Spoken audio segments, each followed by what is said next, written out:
ये dual marker test क्या होता है? ये क्वाड्रुपल मार्कर टेस्ट क्या होते हैं? ये एनआईपीटी क्या होता है मैम? ये क्या होता है? ये सब क्यों ज़रूरी है?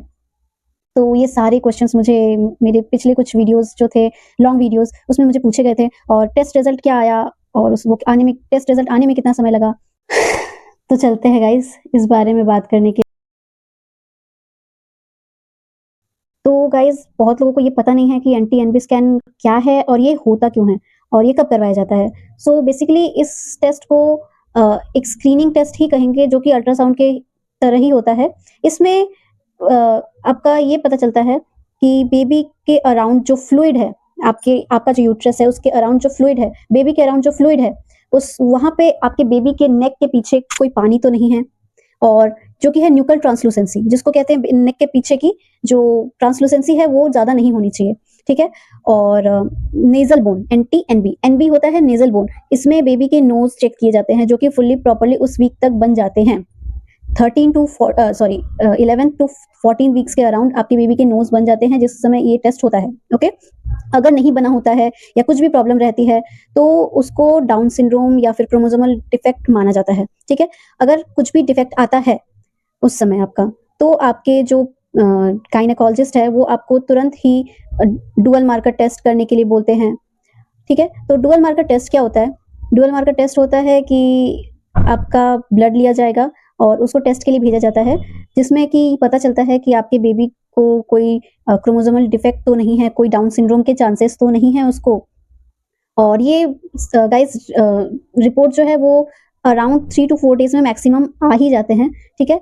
और अगर आपको टेस्ट रिपोर्ट जैसे ही मिल जाते हैं, उसमें अगर कुछ भी प्रॉब्लम है, तो प्लीज़ गाइस आपके डॉक्टर से आप खुद ही एक बार पूछिए कि क्या मुझे एनआईपीटी करना चाहिए कि नहीं, ठीक है?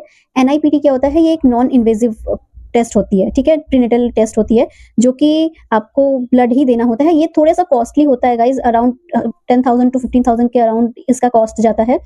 सो आपको ये टेस्ट ज़रूर करवाना चाहिए। अगर कुछ प्रॉब्लम आपके डुअल मार्कर या क्वाड्रुपल मार्कर टेस्ट में आपको शो होता है, तो गाइस आपको ये टेस्ट ज़रूर करवाना चाहिए, ओके?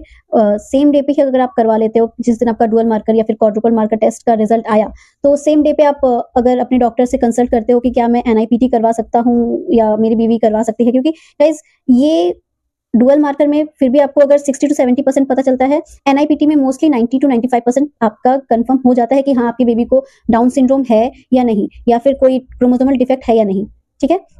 शादी को 4 साल हो चुके हैं और मैं अब कैसे भी करके बस प्रेग्नेंट होना चाहती हूँ। मुझे चलेगा, कोई प्रॉब्लम नहीं है। बस मुझे मेरे हाथ में एक बेबी चाहिए।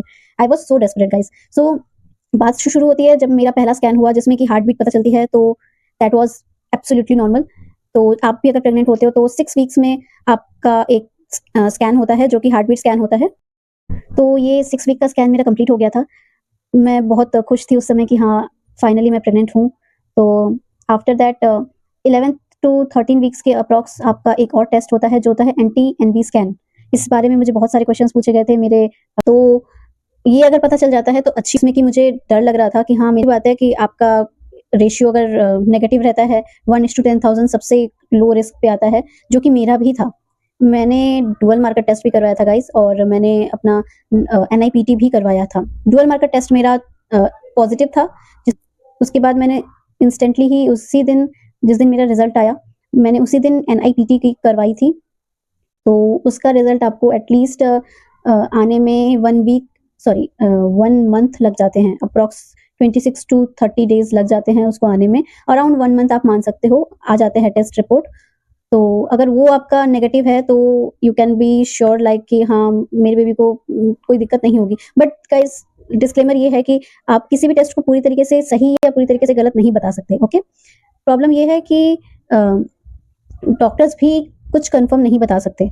जब तक बेबी बॉर्न नहीं हो जाता या उसके बोलने के तरीके नहीं समझ जाते आप, तब तक आप नहीं, किसी भी टेस्ट से नहीं कंफर्म हो सकते। क्योंकि मेरी गायनेक ने खुद बोला, राजश्री आप अगर कितने भी टेस्ट करवा लो, कितने भी टेस्ट आप करवा लो, अगर आपके बेबी को कोई डाउन सिंड्रोम होना होगा या कुछ भी प्रॉब्लम होनी होगी, मे बी आपके बेबी को डाउन सिंड्रोम ना हो बट क्रोमोसोमल डिफेक्ट अगर कुछ रहा तो मे बी हो सकता है वो सुन ना सके पैदा होने के बाद, या फिर वो बोल ना सके। तो we can't just clarify the result कि हाँ, इस टेस्ट में डिफेक्ट निकला है तो मे बी बेबी को होगा ही, या डिफेक्ट नहीं निकला है तो बेबी को नहीं होगा, ऐसे कुछ भी नहीं है। अब देखिए, हमारे हाथ में जितना हो पाता है हम उतना ही कर सकते हैं, राइट? सो मैं आपको सजेस्ट यही करूंगी कि आप एनआईपीटी करवाइए। अगर एनआईपीटी में भी अगर आपका कुछ डिफेक्ट आ रहा है तो I am highly recommending you कि आप एमनियोसिंथेसिस जरूर करवाओ। ओके, सो एमनियोसिंथेसिस के बारे में अब मैं आप एक दूसरी वीडियो, लॉन्ग वीडियो जरूर बनाऊंगी, जिसमें तो मैं नहीं चाहती कि कोई भी लेडी अगर इस चीज से जूझ रही है तो वो आके गूगल पे या यूट्यूब पे कुछ भी गलत इंफॉर्मेशन उसको मिले या कुछ भी दिक्कत हो।